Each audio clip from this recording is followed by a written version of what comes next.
This interview is made possible by the VIEWConference, the biggest computer graphics conference in Italy. This year, our dates are from the 17th to the 22nd of October. And for details about the conference and tickets, please visit the website, viewconference.it. Hi, everybody. My name is Marilena Gutierrez. I am the director of the VIEWConference here in beautiful Turin, Italy.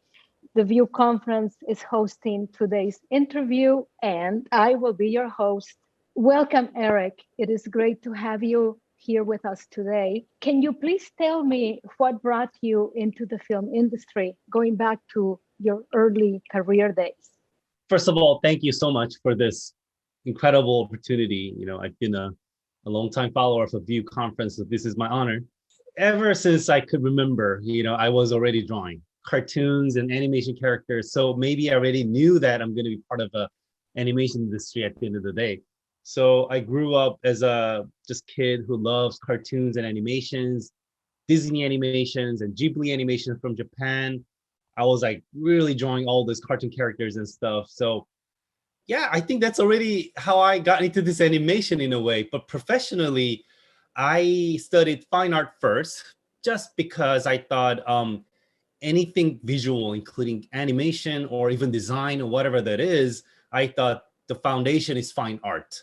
So I wanted to study more of pure fine art, first before moving on to diving into animation technically. And then I went to film school, which I was able to focus more on cinema overall. Not just animation, but cinema, to study the film language overall.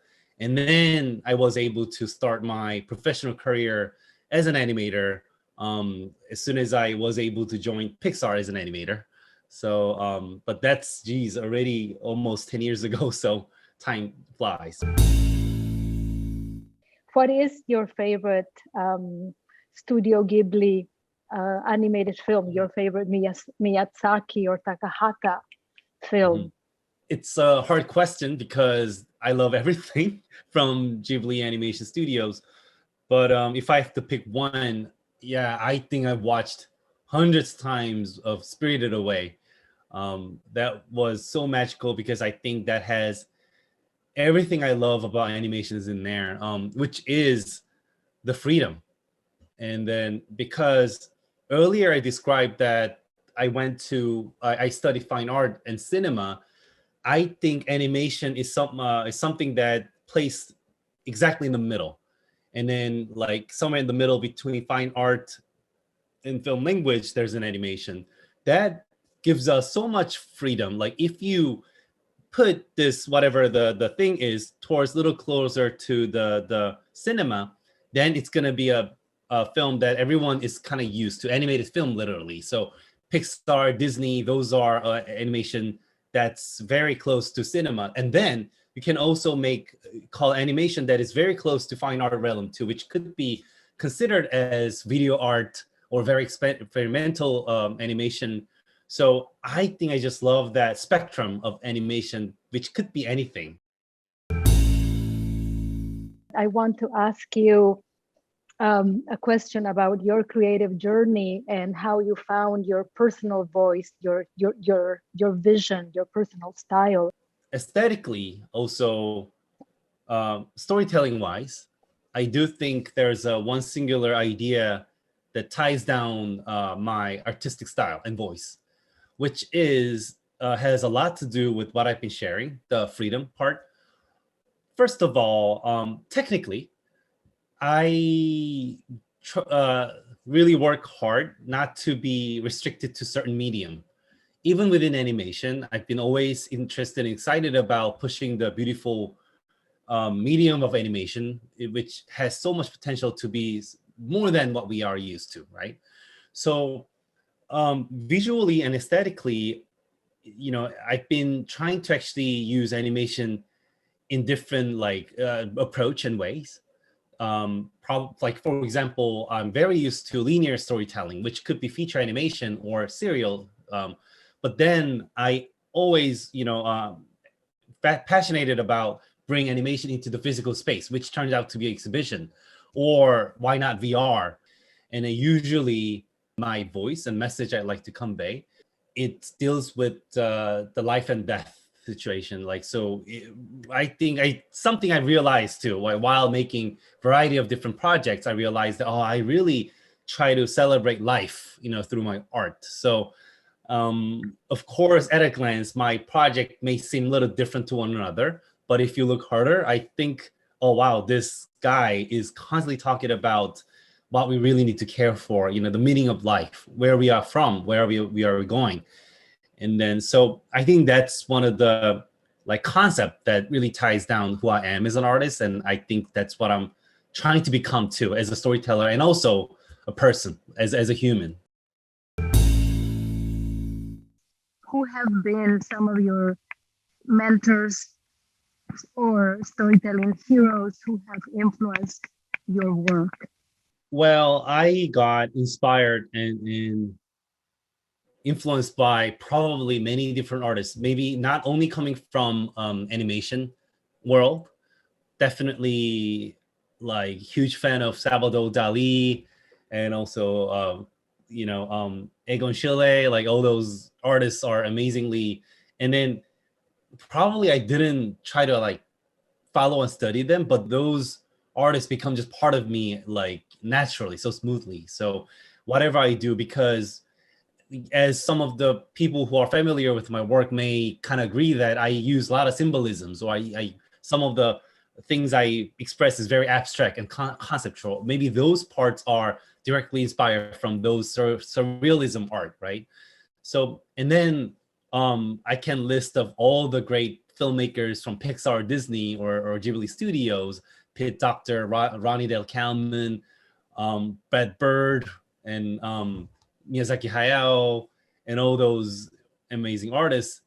And then growing up as a Korean American, definitely some of the Korean cinema heroes have been my biggest influence as well. Big example can be director Bong Joon-ho. So I've been following his work for a long time, even before it became this big internationally.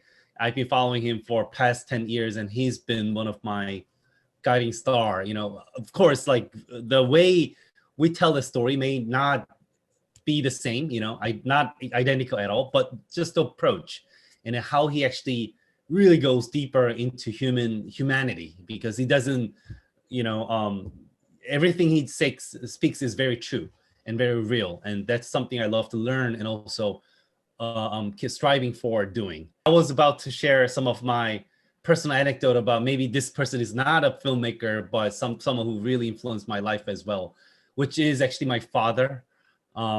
Again, my father is a robot scientist. He's scientist, by the way.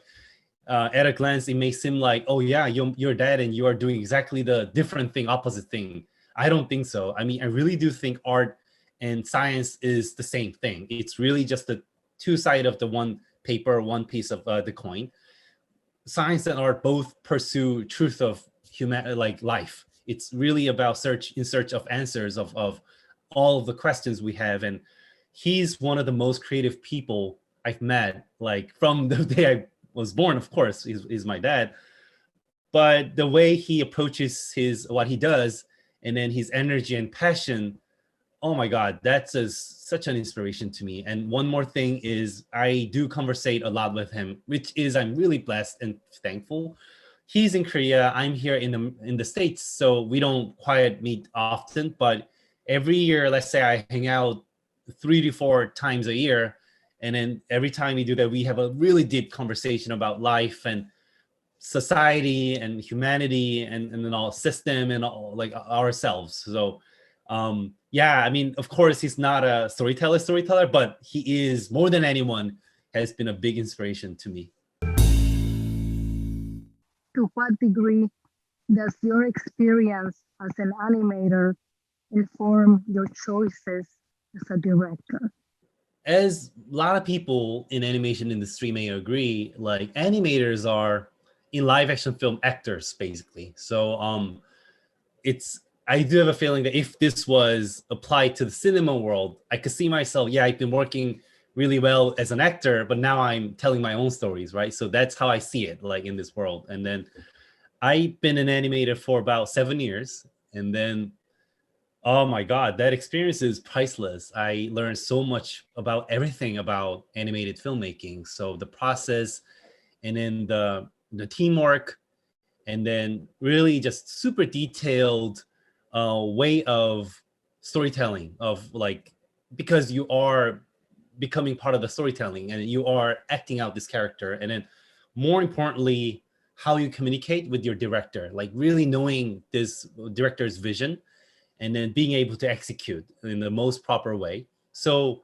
like practical and technical aspect was one of the big parts I was able to learn while working as an animator. But at the same time, like I've been always thirsty and hungry for telling my own stories too. Like those have been always deep in my heart. So while working as an animator, I was able to constantly briefly discuss about, my interest to become a storyteller. And I still remember when I was back at Pixar, Ronnie Del Calman, the co-director of Inside Out, which is uh, really one of my mentors at the time. So I was able to have some lunch with him, like really tiny time. And then he was telling me that, hey, Eric, it's all the same. Like what you're already doing is part of the storytelling too. And then that just was really open-minding, mind-blowing to me. So that's when I realized that, I can be a little more confident, because even though I was working at Pixar, I was making a little short film, for example, like every year. So, but that was more a very, very personal piece. But I just realized that it's all deeply connected. Whatever I do as an animator or a storyteller for independent project, it was all heading towards the one singular direction to become a storyteller, I think. Yeah.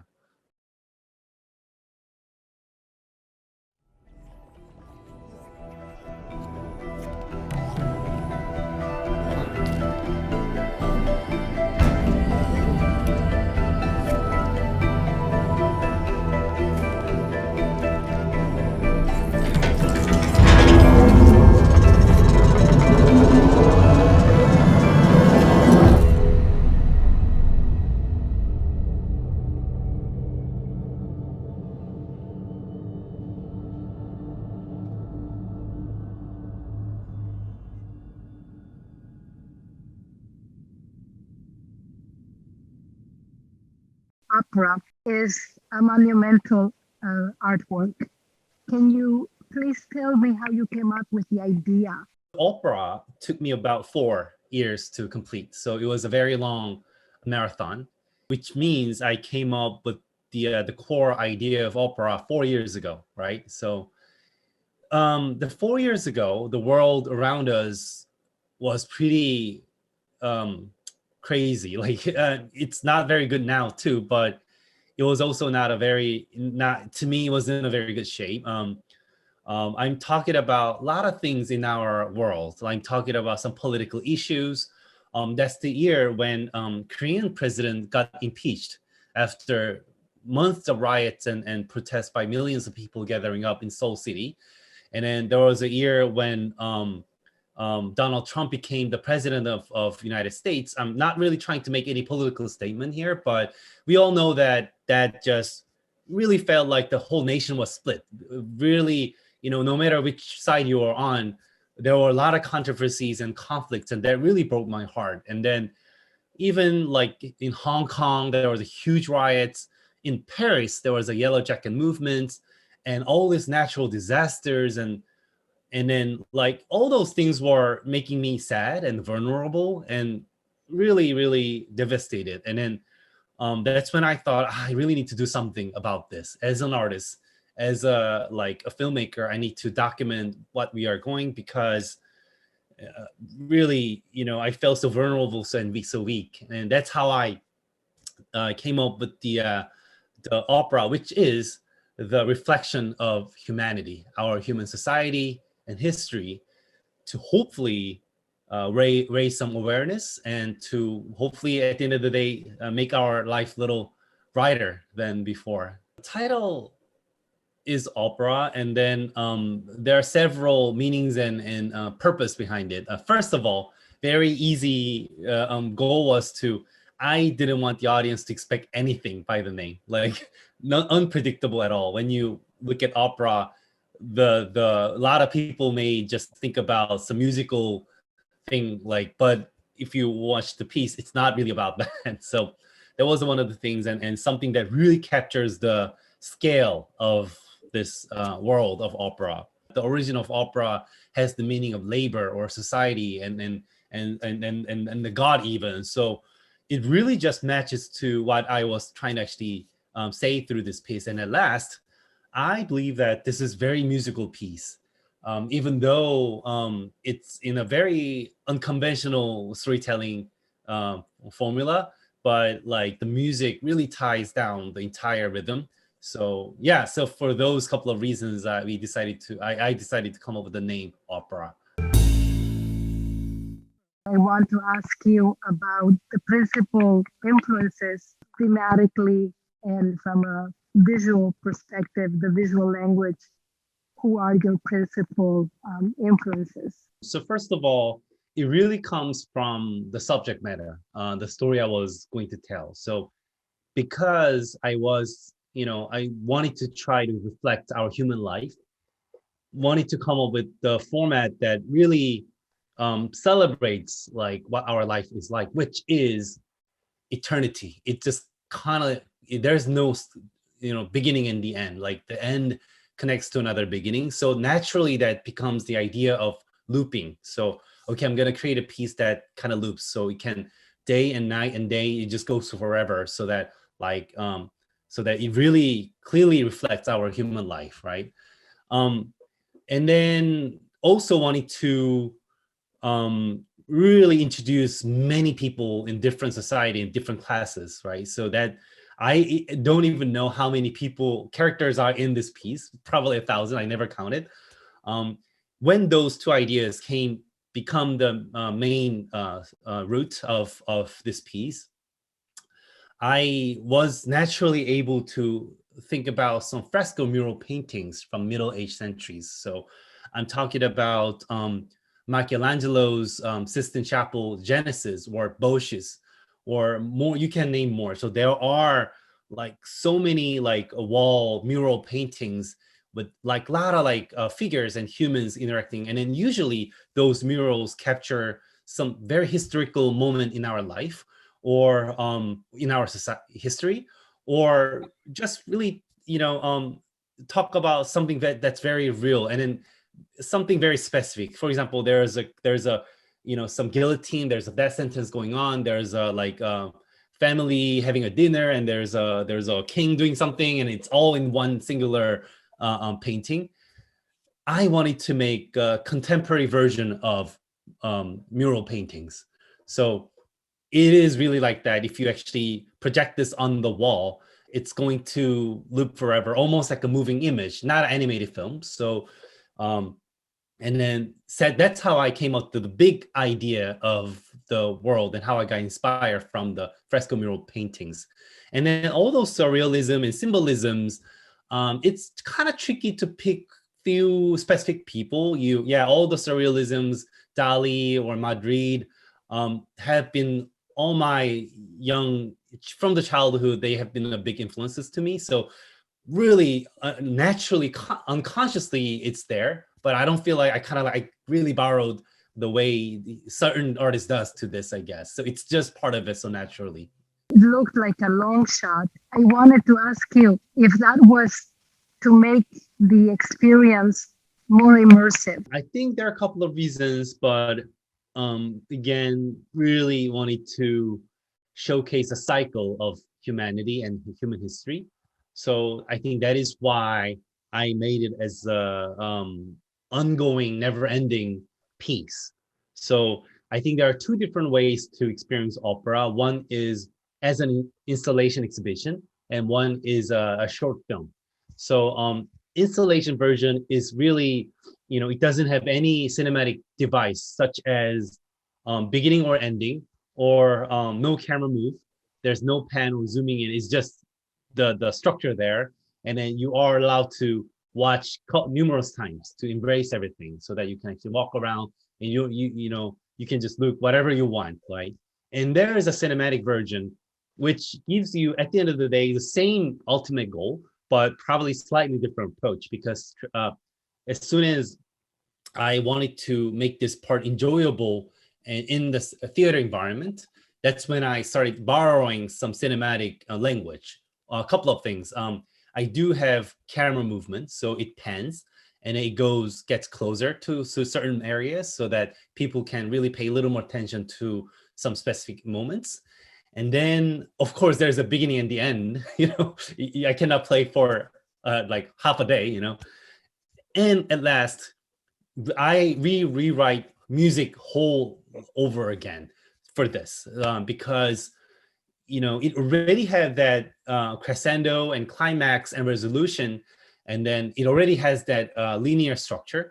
It starts from the beginning, from the day, and then night comes, and there's a climax coming up, and then the music really tied down everything so that people can be captivated. So wow, it really gives you this crazy immersive but cinematic experience. What would be the ideal space to view it in this format? I think opera is very flexible and adaptable to different venues and different circumstances. For example, I can see opera outdoor screening too. Like we can actually project it on the big building wall, or huge like pyramid installation structure, so that it really feels like I even thought about, oh my god, it would be like a dream come true if we could project it on in Egyptian like pyramid, like but you can dream big, but I think the most ideal, still, the way to view this is probably indoor space, pitch dark, and then really big 8K resolution projector, so very vivid quality, and surround sound system. So it really gives you the sense that, like, oh my god, you are in this world, very immersive. That's something I'd love to make it happen, and we are thankfully in conversation with different venues at this point to make that happen. Yeah. How did you adapt your process to working in VR? I've done VR just once with my next project right after opera. I started my next project immediately. I mean, opera was actually completed almost 1 year ago, because it was premiered in last summer, so the piece was completed early last year, right? So right after that, I was able to jump into the next project right away, which happened to be the VR. The idea is the same. I've been always trying to come up with the story, and the medium comes next. It's not like I want to do the VR. It's not like that.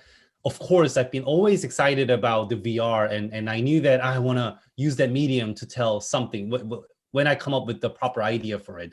But then there was an idea that really required some very experiential, immersive storytelling, and VR is the one. So it really all came up from the idea that required that type of experience, not just linear storytelling. So Namu is a VR piece. Namu means tree in Korean. It's a story of a painter, and then we follow this character from his birth all the way to the last chapter of his life. So it is really to celebrate our life, and it is deeply inspired by my loss of my grandfather. That happened actually many years ago, almost 10 years ago. So I came up with the core idea of Namu already 10 years ago. What I'm trying to say is, so basically when my grandfather passed away, that was probably the very first loss of someone I really truly loved, someone very close. I was still young, and there was really probably my very first time to lose somebody who you were very close. And then, of course, whole family was the deep sorrow, and I was very sad. But something very interesting was happening to me was, even though my grandfather was gone, I was able to feel his presence even more clearly somehow. He was still my guiding star. I felt like spiritually more connected to him. So that really got me thinking, wow, he's maybe not gone. He's still here with me deep in my heart. And then that's when I came up with this idea of the person who's making his own tree of life. That tree here in Namu, tree is himself, basically. What tree transforms its form and grows is just like this character growing up too. So this tree visualizes what this character is going through. So that prior idea has been already established. But then I wasn't able to make it to a film right away because I felt like I wasn't ready. I'm not ready to tell this big story of life because I need to learn more about life.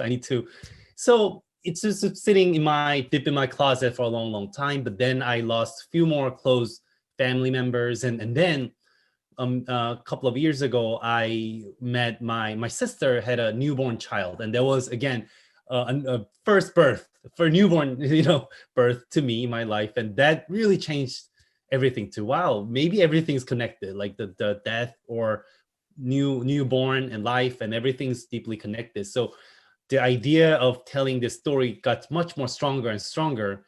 And then that's when I got to know about VR and became friends with Baobab. And that's when something clicked. Oh, maybe this has to be told in VR, maybe not in a cinema or not in the picture book, or because it could have been anything, right?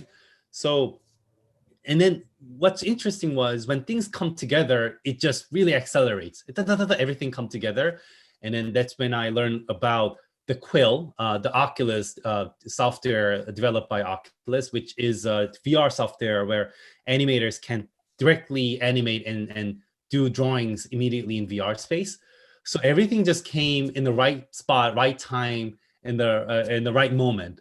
And then that's when I came up really with the pitch Bible and pitched to Kane and Marine, and they almost cried while I was telling the story. Let's do it, So that's, since then we were able to start this journey together. What unique opportunity does VR offer you as an artist? So VR is, to me, different language. So I truly respect every type of mediums and art forms in this world. I'm talking about even dancing, performance art, or installation like physical sculptures, or paintings, or poetry, or writing, or or it could be anything, or a film. So, and there's VR. So that's the way I see it. Every medium has its own strength, and that's why every medium has its own. Every story has its own medium, right? So there's a story. Oh, this idea needs to be executed as a poem, not as a long one book of novel. And there's an idea that needs to be told in a novel form. So to me, the idea of Namu should be experienced in VR, which is the VR strength is just become part of the world, part of the story. In film, you are observant. You are, as an audience, you are seeing it from the outside this window. So you are witnessing it and following this main character's life, from one step further. On the other hand, VR, you become that person almost. So when it rains, you are under the rain. You are like when it snows, you are, seeing all the snow around you. And then when you go to the sky, you are flying with the characters. So all this interactivity and immersiveness and really transporting you to the different spaces, that's only possible in VR. How did you finance opera? Producing a piece like opera wasn't easy because it's very different and very unique. And so as soon as when I came up with this idea, I knew that, what am I going to do with this? Who's going to fund this? Then there are two ways to make it. One is you shop around and you meet a lot of people and producers to pitch it and then get the funding. And then that's going to be a hard work already, right? That's a project. And then you just do it on your own. Like you just get going. And then I chose to do it the second choice. That was mainly because I already had a day job and I have a lot of things going on. So Opera started as a very independent side personal project. So it was, at first it was just me. And then I gathered up really good close friends of mine in the industry. They were, okay, let's just do it. It's just such a meaningful, powerful message. So for the first half of the project was really independent, voluntarily work of passion and love by a group of friends, which is really magical. I mean, they really saw the meaning and unique vision of the piece, and they were able to sacrifice their weekends and nights for this. And then that is why there are some moments I had to hold this project because I need to focus on this. I can't. So there are some period of time I wasn't able to do anything with opera, but I constantly went back because, again, I had to tell the story. The world was going even more difficult. I had to just get this out of the world. And that's when, some investors or some sort of like producers were able to see this finally. And then I was able to get some a minimum funding for the later half of the production and post-production from art agency in Korea, Bana, which is now in charge of all distribution and representing myself and my work. And it's really easy spelling, B-A-N-A, Bana. So they are they actually went in a huge transformation for this project too. So they were a music label. So they really supports a lot of musicians in Korea, but they are very open-minded. Hey, Eric, we love your work. I think there gotta be something we can do together. So we kind of randomly started working together. So that was an adventure too. So music label and me and this super unconventional project, that trio was very experimental combination too. But we were able to make it happen because we already knew that this is going to be something very special. What were the biggest lessons, the most surprising lessons that you learned while directing opera? Two things, I guess. One positive things and one negative things. Positive things is that being recognized this much, I really, in the beginning, it was a big challenge. I wasn't so sure how the world was going to see this. Are they going to really see the value of this? Are they going to really hear out my voice, And then even Oscar nomination too. I was honestly deep in my heart doubtful. I'm not sure if the Academy will recognize this work of art, because it's at a glance, it looks very different from what Academy usually, selects, But look where we are. I mean, they really heard us and they saw the visions, and then we were able to travel this far. And that's really touching and heartwarming. And then not only Oscar, many people who get to watch this, they really tell me how special the experience has been for them.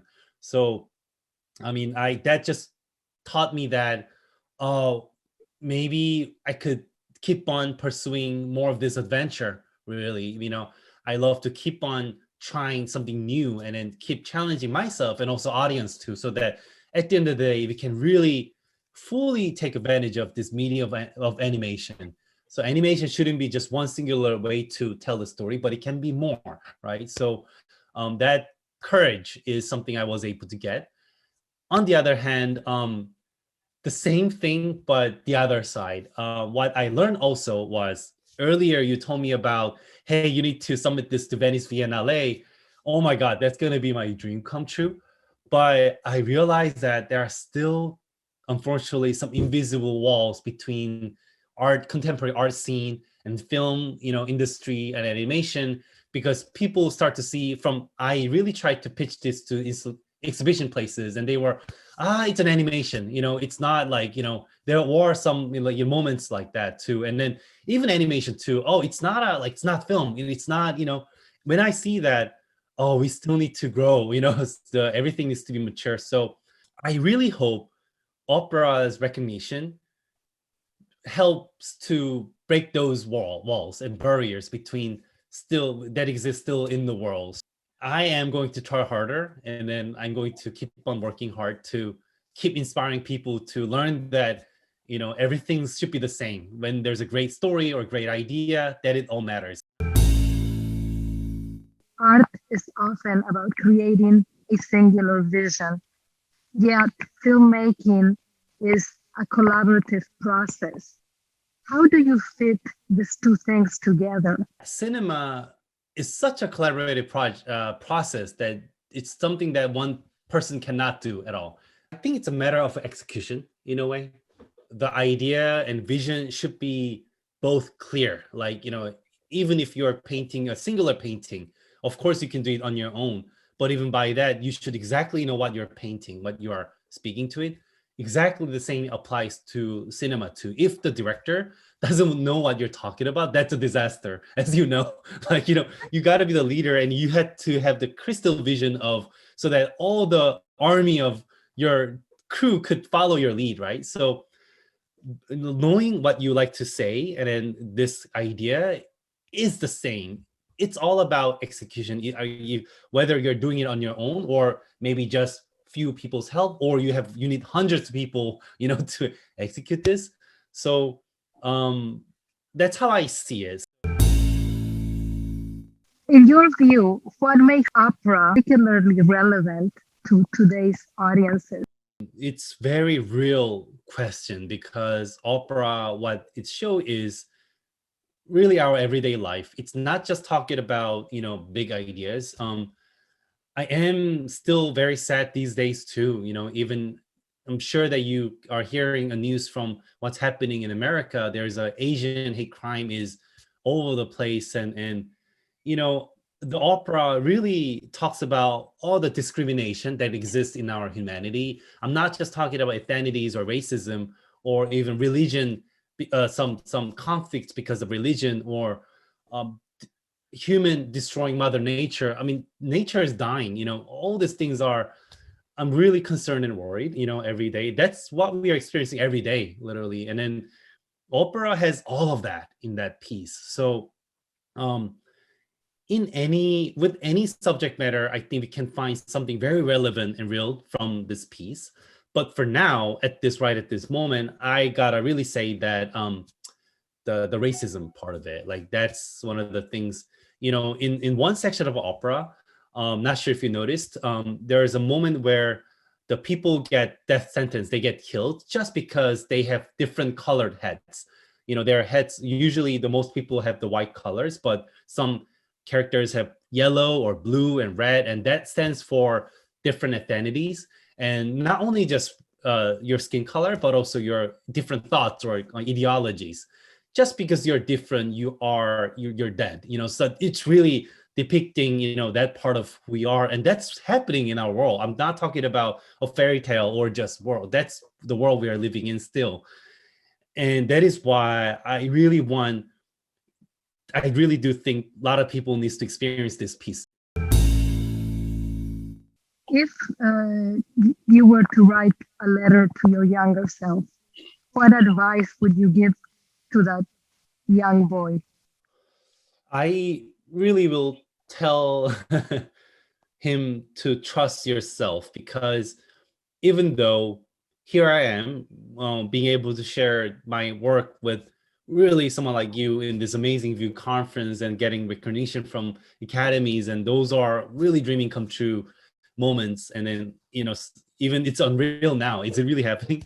But, just like a lot of artists, or not even artists, like whoever who are dreaming your dream, it's hard. It's not always rainbow, journey. It's sometimes you want to give up because you get to doubt yourself. Am I capable of doing this? Am I allowed to dream this dream? Because, you get to experience small or big failures, and sometimes the world or people wouldn't react to whatever you are striving to do. So looking back, I also had those times too. Sometimes I was trying really, really hard, but things weren't really going as I wanted. And then that's whenever those things happen, I got really weak and vulnerable too. But I really want to tell him, or even any other aspiring artists or young students, or just believe in yourself and be sincere and real to yourself. Don't try to be someone else, just be yourself. And art is for that, art is for your communication to start the conversation with the world. Why do you think it is important to represent women and people of color in positive and strong roles? Yeah, very important and big question. I am just against any type of discrimination or violence or hatred to one another. I mean, we are all human. We are only humans, and we are all the same. And then, but people usually get caught up in certain idea on what you just see over the surface, and we get to judge, and as a result we get to harm and hurt each other. And I don't think that should continue in our humanity. It could be sexism, racism, or religion, like discrimination and all that. We are just human being with different voices and different colors, and then those should be respected. Those things have been every part of civilization and every part of history looking back. So I don't think that's going to be immediately gone all of a sudden. I think it's going to be with us whole time, but we should constantly educate ourselves. I'm talking to myself too, educate ourselves so that we just grow and get mature. And that's the real evolution. I think it's not about just scientific evolution or discovery. It's more of discovery of ourselves, so that in the far future, like maybe we'll think of these days, oh my god, the human back then was very uncivilized. They were really hurting other people because of this, how idiotic is that. So until that moment comes, as an artist, I think it's our responsibility to keep making a project or artwork that make us think and remind us of who we are. If you were to host a party with artists and filmmakers who have inspired your work, who would be sitting around the table? I thought about two different groups of roundtable. One is Korean directors. So I'm talking about Bong Joon-ho or Chan-wook Park or some like other Korean, like, because those are someone I've never met as well, even though I'm Korean too. So I want to sit down and talk about how we see the world as an Asian filmmaker and artist, and then how we can actually keep on raising our voices. And then I love to learn from them, hear from them. I love to share my humble thoughts too. So that's one. And the other one is, one of the longtime hero is Michael Dudok, who directed The Father and Daughter. I met him like once in Annecy or something a few years ago, and then I wasn't able to say much because I was so nervous. But I love to have dinner with him, just to again, he's really, I learned so much and inspired by his work. So I love to sit down and have some conversation. Maybe Michael Dudok and Bong Joon-ho together. That'd be amazing. Do you have any plans of directing any features? Immediately, I'm currently working on this new Netflix original series. I'm not the director of it. I'm not a showrunner, but I'm directing one of the main episodes. So it's the title is Oni, ONI. I think it's already announced. Netflix series by Tonko House, and then my great friends Dai Susumi. You probably know. He's the director, and I'm almost like a co-director, episodic director. So we are working this together until this coming summer, like within the next couple of months, this gig's gonna be over. And then I'm going to again focus on my own project, which will be potentially little more conventional way of storytelling. I'm talking about a feature or a series. So I am in the process of writing or coming up with my next ideas. So that will come soon. And in the meantime, I will keep on promoting opera and also Namu as well. Namu was just premiered in Sundance this couple of months ago. So I will do my best to also share Namu with broader audience after opera. In the long run, as I've been telling you a couple of times, I really love to become someone who's not afraid of trying new different stuff. I love to keep on doing VR or exhibition or or linear storytelling. I don't want to, capture myself in singular medium. So yeah, I love to probably become a multimedia storyteller or artist, not just filmmaker, I guess. So I'll keep on trying, we'll see where I, land in the future.